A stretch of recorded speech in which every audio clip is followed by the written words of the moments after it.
दोस्तों, पंतप्रधान नरेंद्र मोदी जी ने लाल किले के प्राचीर से भाषण देते वक्त एक बयान दिया था।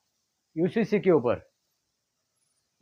ऊपर उन्हें एक बयान दिया था यूनिफॉर्म सिविल कोड के ऊपर।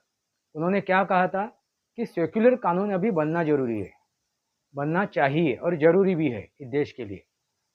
सेक्युलर कानून जिस बात के लिए हर हर वक्त हर समय जो विरोधी है वो हर बार सेक्युलर की बात करते हैं, धर्मनिरपेक्ष की बात करते हैं। उसके ऊपर उन्होंने क्या किया है, घाव किया हुआ है। वही बात उन्होंने छेड़ी है। सिविल धर्मनिरपेक्ष एक कानून लाना जरूरी है।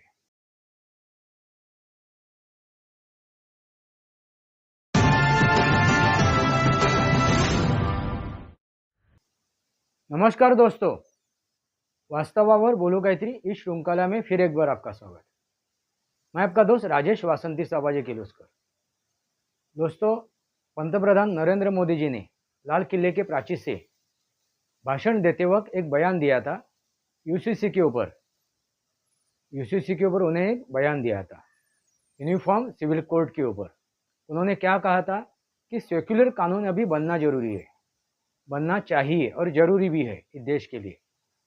सेक्युलर कानून जिस बात के लिए हर हर वक्त हर समय जो विरोधी है वो हर बार सेक्युलर की बात करते हैं, धर्मनिरपेक्ष की बात करते हैं। उसके ऊपर उन्होंने क्या किया है, घाव किया हुआ है। वही बात उन्होंने छेड़ी है। सिविल धर्मनिरपेक्ष एक कानून लाना जरूरी है, यूसीसी का नाम लेके उसका जिक्र करके। अभी उसके ऊपर हाय तौबा मचने लगा है। मुसलमान के जो मुल्ला मौलवी है वो अभी आग बबूला हो गए। उनका क्या कहना है कि हमारा जो शरिया कानून है उसको हम लोग बदलने ही नहीं देंगे, हम लोग उसको बदलने नहीं देंगे। दोस्तों, शरिया कानून, सिविल कोर्ट और क्रिमिनल कोर्ट, क्रिमिनल कानून और सिविल कानून, वो क्रिमिनल कानून मानते हैं, उसके हिसाब से वो ये नहीं चाहते उस कानून के हिसाब से, क्योंकि हाथ पैर तोड़ा जाएंगे, फिर उनके हाथ पैर तोड़े जाएंगे।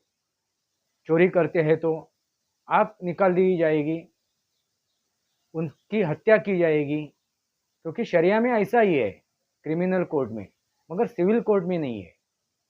वो सिविल कोर्ट में छेड़छाड़ नहीं चाहते, मगर उन्होंने शरिया में क्रिमिनल कोर्ट जो है उनका क्रिमिनल जो कानून है शरिया में, वो उन्होंने बदलाव लाया है। उन्होंने भारत का कानून स्वीकारा है। फिर सिविल कोर्ट में क्या उनका तकलीफ है? दोस्तों, उनको तकलीफ कुछ नहीं है, एक सिर्फ बहाना है। ये सिर्फ बहाना है। उनको सिर्फ क्या करना है, झगड़ा लाना है, झगड़ा करना है, दंगा फसाद करना है और इस देश में क्या करना है, माहौल खराब करना है। दोस्तों, भारत स्वतंत्र होने के बाद जब संविधान बनाया गया तभी उसमें ये काम करना जरूरी था, उसमें ये काम करना जरूरी था, एक देश एक कानून। मगर उस वक्त जिन्होंने भी वो संविधान बनाया उसने वो बात अधूरी छोड़ी। अभी वो हम लोगों को भुगतनी पड़ रही है। अभी हम लोगों को ये भुगतनी पड़ रही है, कट्टर राष्ट्रवादी लोगों को, जो वाकई में यहाँ पे सेकुलर को मान्यता देते हैं, धर्मनिरपेक्ष को चाहते हैं। दोस्तों, धर्मनिरपेक्ष की बात ये हर समय हर वक्त करते ये मुसलमान लोग, तो उनके मुल्ला मौलवी, उनके नेता लोग, उनके लीडर लोग, ये सब हर वक्त करते धर्मनिरपेक्ष होना चाहिए, धर्मनिरपेक्ष होना चाहिए। जब उनका कोई नुकसान होता रहेगा हिंदुओं के वजह से तो धर्मनिरपेक्ष की बात करेंगे। उनको चाहत रहेगी, उनकी कुछ मांग रहेगी तो धर्मनिरपेक्ष की बात करेंगे। मगर कानून की जब बात आती है तब उनको धर्मनिरपेक्षता नहीं चाहिए, सेक्युलर सेकुलरिज्म नहीं चाहिए। यही तो दर्द है, यही तो दुख है दोस्तों। बांग्लादेश में जो हो रहा है उसकी वजह क्या है? वो इस्लामिक कंट्री बन चुकी है। वहाँ पे सेकुलरिज्म नहीं है, धर्मनिरपेक्षता नहीं है। जो थी वहाँ पे थी, वो अभी नहीं है, क्योंकि वो अभी इस्लामिक कंट्री है, इस्लामिक देश है, और इस्लाम के कानून से वो चलता है दोस्तों। यही कानून, इस्लामीकरण, वो भारत में भी लाना चाहते हैं, गजवा हिंद करना चाहते हैं। समझ जाइए दोस्तों। बांग्लादेश की बात जो है ना, अभी जो घटित हो रहा है, आज भी शुरू है। अपने देश में भी अलग अलग राज्यों में ये सब घटित हो रहा है। केरल में हो रहा है, पश्चिम बंगाल में हो रहा है। अभी कश्मीर से ये बातें निकल के नहीं आ रही है, क्योंकि वहाँ पे अभी केंद्र शासित है। नहीं तो इसके पहले यही बातें सुनने को आती थी दोस्तों। ये इस्लामिक मुसलमान, उनका एक ही धर्म है, वो है इस्लाम। एक ही उनका राष्ट्र है, वो इस्लाम। एक ही उनका सब कुछ एक ही है, वो है इस्लाम। उसके अलावा उनका कुछ भी नहीं है। और वो कट्टरता चाहते हैं, वो कट्टरता चाहते हैं। वो धर्मनिरपेक्षता नहीं चाहते। भाईचारा ये सिर्फ दिखावे के लिए है। आपको भाई बना के आपका चारा बना ले और वो चारा खा ले, बस उतना ही है भाईचारा। गंगा जमुनी तहजीब ये सिर्फ कहने के लिए, गंगा जमुनी तहजीब एक सिर्फ कहने के लिए, वो दिखावा है। वही मैं तो समझाना चाहता हूँ कि मैं बात क्यों छेड़ रहा हूँ, क्योंकि अभी हिंदुओं को 100% एक साथ होना जरूरी है। धर्मनिरपेक्ष का चोला ओढ़ के जो बैठे हुए हिंदू, जो धर्मनिरपेक्ष के जो चश्मे पहन के बैठे हुए हिंदू, उनको भी अपना चश्मा उतारना जरूरी है, वो चोला उतारना जरूरी है। वरना जब आम आदमी हिंदू काटा जाएगा, तब ये भी धर्मनिरपेक्ष का चोला ओढ़ के बैठे हुए ना, उनकी भी गर्दन धड़ से अलग होगी। गुस्सा ये नबी की एक ही सजा, सर तन से जुदा, सर तन से जुदा। दोस्तों ये सच्चाई है। आप कहोगे कि आप भड़काऊ बयान देते हैं, आप भड़काऊ बातें करते लोग। दोस्तों ये सच्चाई है, ये वास्तव है। आपको क्या लगता है, ये जो मैं बातें कर रहा हूँ, ये जो बयानें दे रहा हूँ, ये जो मेरी बातें हैं, ये मेरा वक्तव्य है, ये आपको गलत लग रहा है क्या? अभी आप पूरे वर्ल्ड में देख रहे हो, सुन रहे हो क्या घटित हो रहा है। ये मुसलमान, ये इस्लामिक क्या कर रहे हैं। बांग्लादेश को अभी तो ताजी ताजी घटना है। वहाँ के हिंदुओं की हत्या की जा रही है, उनके घर लुटे जा रहे हैं, उनके घर जलाए जा रहे हैं। अभी वहाँ पे हफ्ता वसूल किया जा रहा है। इसका मतलब क्या है? इसका मतलब क्या है? अभी आपको रहना है, आपकी जान बचानी है, तो आपको इतना पैसा देना जरूरी है। आप इतना लाखों रुपया दोगे, इसका मतलब क्या है? आप समझ जाइए। मैं हिंदुओं को कह रहा हूँ दोस्तों, मैं मुसलमानों की गर्दन काटने को नहीं बोल रहा हूँ, मुसलमानों को गाली देने को नहीं कह रहा हूँ। सिर्फ आप जाग जाइए, आप एक साथ आ जाइए, फिर ये समस्या है ना खत्म हो जाएगी, जड़ से खत्म हो जाएगी। जब तक आप बटे हुए हो तब तक ये होता रहेगा। फिर आपको किसका समर्थन करना है, किसके साथ खड़ा होना है, ये आप सोचो समझो। भारतीय जनता पार्टी ये देश क्या हित चाहती है। जितने भी इस देश में जितनी भी जनता है, जितने भी यहाँ पे नागरिक है, हर एक नागरिक का वो हित चाहते हैं। वही तो बात करते हैं ना, 140 देशवासियों की बात करते हैं, 140 करोड़ देशवासियों की बात करते पंतप्रधान नरेंद्र मोदी। उनको भी लाभ दिया था, उनको भी घर मिला, उनको भी चूल्हा मिला, उनको भी पानी मिला, उनको भी बिजली मिली, मगर उनको सिर्फ और सिर्फ एक ही चीज़ चाहिए, वो है इस्लामिकरण, गजवा हिंद। आप वो देना चाहते हो, आप वो देना चाहते हो तो आपकी मर्जी। आपको क्या लगता है किसको ये इस्लामिक देश चाहिए? आखिर में वही होगा जो बांग्लादेश में हुआ। 35% हिंदू थे, वो अभी 7% हो गए। पाकिस्तान में जो 25% थे, वो अभी 2-3% हो गए। अफगानिस्तान से तो ख़त्म ही हो गए। अभी आप क्या चाहते हो? मैं धर्मनिरपेक्ष का चोला ओढ़ के बैठे हुए हिंदुओं को कह रहा हूँ, मैं जो जातियों में बटे हुए हिंदुओं को कह रहा हूँ, आप क्या चाहते हो? यही चाहते हो क्या? बाद में आपको कि देश कुछ कहीं पे भी देश रहेगा नहीं। अभी पाकिस्तान से भाग के हिंदुस्तान आ सकते हिंदू, बांग्लादेश से भी आ सकते, अफगानिस्तान से भी आ सकते, अन्य देशों में जो हिंदू बैठे हुए वहाँ पे रह रहे, वो भी आ सकते हैं लौट के हिंदुस्तान में। मगर हिंदुस्तान से ही, भारत से ही हिंदू खत्म हो जाएगा, हिंदू का नामो निशान मिट जाएगा, तो आप कहाँ पे जाओगे? कहाँ पे आसरा मांगोगे? कहाँ पे आपकी रक्षा मांगोगे?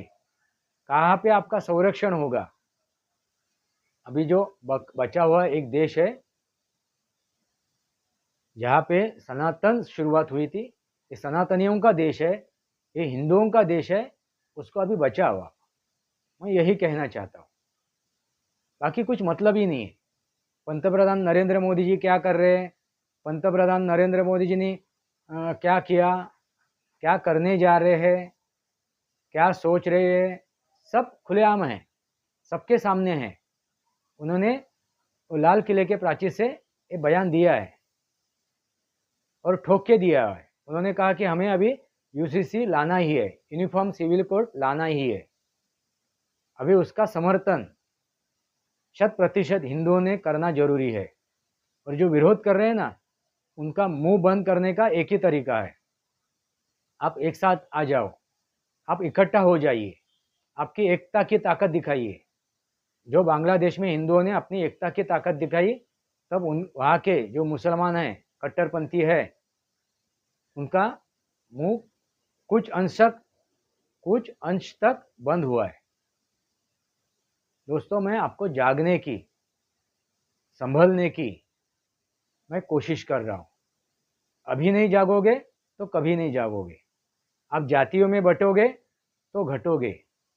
अभी जातियाँ काफ़ी हो चुकी, तथाकथित जातियाँ है। सनातन में जाति का उल्लेख ही नहीं कहीं पे।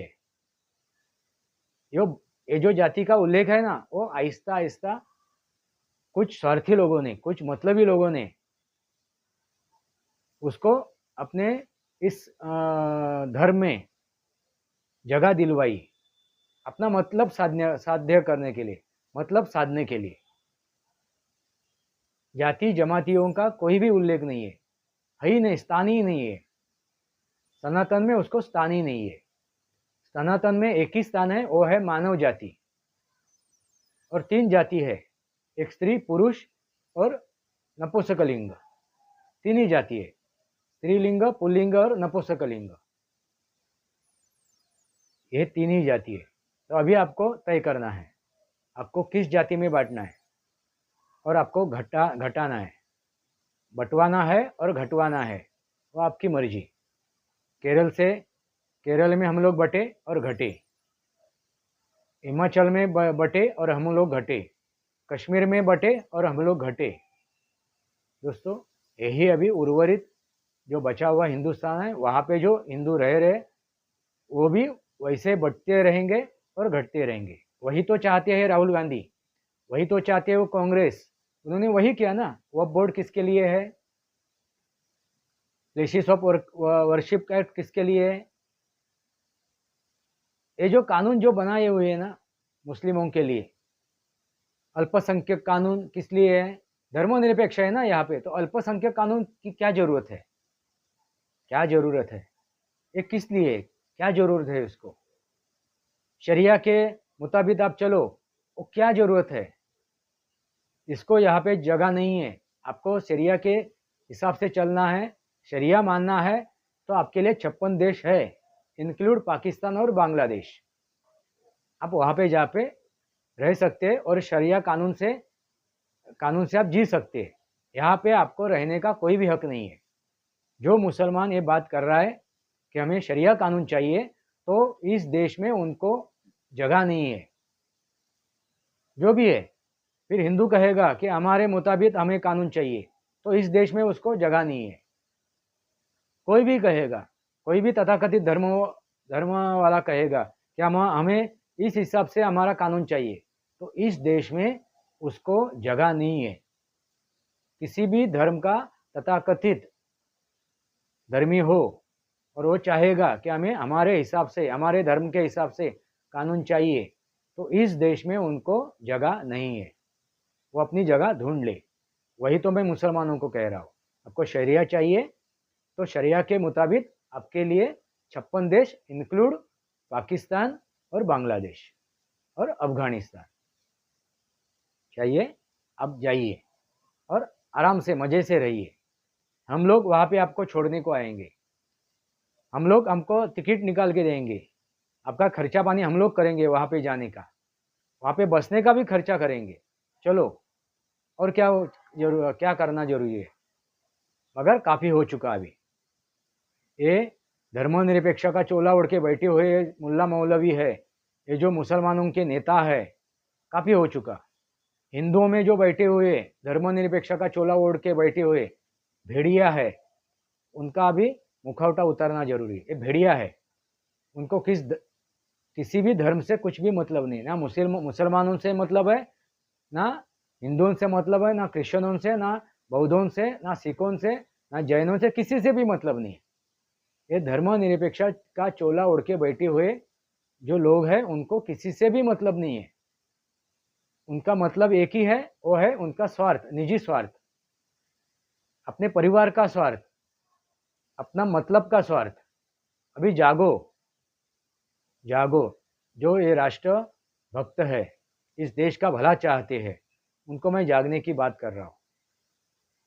दोस्तों, काफ़ी हो चुका अभी। 70-75 साल हम लोगों ने ये जी लिया झगड़ा करते करते। अभी हमें झगड़ा नहीं चाहिए, हमें कुछ भी रक्तपात नहीं चाहिए। और वही आप चाहते हो तो आपको फिर कटना पड़ेगा। यदा यदा हि धर्मस्य ग्लानिर्भवति भारत अभ्युत्थानम् अधर्मस्य तदात्मानं सृजाम्यहम्। आखिर में अधर्म का अंत करना ही पड़ेगा। जड़ से उसको मिटाना पड़ेगा, जड़ से उसका अंत करना पड़ेगा। आखिर में शस्त्र उठाना पड़ेगा। आप शास्त्र से नहीं समझोगे, आप बातों से नहीं समझोगे, आप संवाद से नहीं समझोगे, आप विचारों से नहीं समझोगे, आपकी नीतिमत्ता नहीं बदलेगी, तो आपको अधर्मियों का नाश करना जरूरी होगा। तो उसको नाश करने के लिए कोई शस्त्र उठाने की जरूरत नहीं, सिर्फ एक ही काम करना है हिंदुओं को। एक साथ हो जाइए, 100% एक साथ हो जाइए। जो भेड़िया है हिंदू में बैठे हुए, धर्मनिरपेक्ष का चोला ओढ़ के बैठे हुए, जो मतलबी स्वार्थी लोग बैठे हुए, उनकी मैं बात नहीं कर रहा हूँ। मैं उनकी बात नहीं कर रहा हूँ, क्योंकि वो कभी भी सुधरेंगे नहीं। वो कभी भी सुधरेंगे नहीं, क्योंकि वो पहले ही चोर उचक्के है। उनको किस राष्ट्र से, किस धर्म से, किस समाज से मतलब नहीं है। इसलिए मैं किनको कह रहा हूँ, जो वाकई में खुद को सनातनी कहते हैं, जो वाकई में खुद को हिंदू कहते हैं।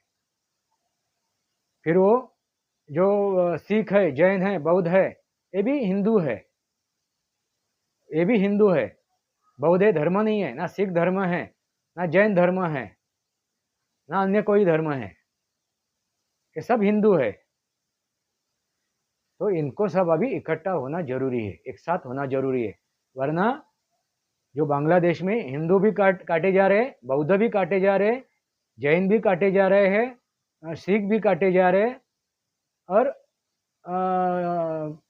क्रिश्चियन भी काटे जा रहे, यानी गैर मुसलमान वहाँ पे काटे जा रहे। पाकिस्तान में भी वही हुआ, अफगानिस्तान में भी वही हुआ, अभी बांग्लादेश में भी वही हो रहा है। उस समय भी वही हुआ था, क्योंकि 35% थे, अभी घट के का कितने हो गए, 7%। इतना इतिहास आपके सामने है, काफी बड़ा इतिहास है। आप आंख मुड़ के बैठोगे, आप आंख बंद करके रखोगे तो सूरज उगेगा नहीं, ऐसा नहीं होगा ना, सूरज तो आएगा ही। आपने आंख बंद कर दी, अपने घर के दरवाजे खिड़कियां बंद कर दी, तो आपको क्या लगता है सूरज आएगा नहीं? आएगा। जो पाकिस्तान में हुआ वही भारत में होगा, जो अफगानिस्तान में हुआ वही भारत में होगा, जो बांग्लादेश में हो रहा है, जो हो गया और हो रहा है वो भी इस भारत में होगा, जो केरल में हो गया वो उर्वरित भारत में होगा, जो कश्मीर में हुआ वही उर्वरित भारत में होगा, जो हिमाचल में हुआ वही उर्वरित भारत में होगा। अभी जागो, काफी हो चुका, काफी आंख आपने बंद की, काफी आपने मुंह मोड़ लिए। अभी एक साथ आ जाइए, 100% इकट्ठा हो जाइए, तभी हम लोग वाकई में इस देश का भला कर सकते हैं, इस देश की उन्नति कर सकते हैं, और इस देश को पूरे वर्ल्ड पे ऊपर हम लोग साम्राज्य स्थापित कर सकते हैं इस देश के जरिए, इस देश के जरिए, और इस पूरे वर्ल्ड में हम लोग शांति प्रस्थापित कर सकते हैं। वही बात नरेंद्र मोदी जी ने की थी लाल किले के प्राचीर से 15 अगस्त को, कि हम लोग युद्ध के लोग नहीं, हम लोग बुद्ध के लोग हैं। हम युद्ध नहीं चाहते, हम लोग बुद्ध चाहते हैं, यानी शांति प्रिय है, हम लोग अहिंसावादी है, यही उन्होंने कहने की कोशिश की है। समझ जाइए दोस्तों, यूसीसी लाना जरूरी है, यूनिफॉर्म सिविल कोड लाना जरूरी है, और ये कभी हो सकता है जब आप हिंदू इकट्ठा हो जाओगे, एक साथ आ जाओगे, तभी हो सकता है। गैर मुसलमानों को इकट्ठा आना जरूरी है, एक साथ आना जरूरी है। मैं भेड़ियों की बात नहीं कर रहा हूँ, जो गैर मुसलमानों में बैठे हुए भेड़िया है उनकी बात नहीं कह रहा हूँ, जो चोला ओढ़ के बैठी हुए सिर्फ वो बातें करते हैं, उनको इस देश से, इस राष्ट्र से कोई भी मतलब नहीं। आपको क्या लगता है दोस्तों, आपको क्या लगता है?